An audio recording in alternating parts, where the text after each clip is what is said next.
अस्सलाम वालेकुम, hello viewers, welcome to my YouTube channel. तो जी दोस्तों, इस वीडियो में हम पढ़ेंगे घर में बिल्ली पालने से क्या मिलता है और नबी वसल्लम का जो फरमान मुबारक है वो क्या है बिल्लियों के बारे में। अगरचे इस्लाम में बिल्लियाँ पाक नहीं, लेकिन इसे ताहर हवानात में शुमार किया जाता है।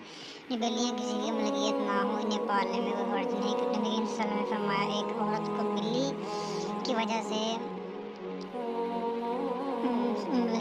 अज़ाब दिया गया। इस औरत ने बिल्ली को बांधा हत्ता कि वो मर गई और उसे खाने के लिए कुछ न देती और ना ही पीने के लिए ना कुछ छोड़ कि वो कीड़े मकोड़े खाए। इसी वजह से वो आग में दाखिल हो गई कि इंसान ने बिल्ली को तकरीबन 10,000 साल पहले पालतू बनाया। आज के दौर में आम पालतू जानवरों में से एक है, लेकिन जंगली बिल्लियों के कई अक़साम हैं जो के बावजूद समझ जाता है। ये ख्याल किया जाता है कि बिल्लियों को पहले इस वजह से पाला जाता था ये चूहे खाती थी। आज भी जहाँ अनाज महफूज किया जाता है इस मकसद के लिए पाली जाती हैं। बाज़ार को इंसान के दोस्त और पाल जानवरों के तौर पर भी पाला जाने लगा।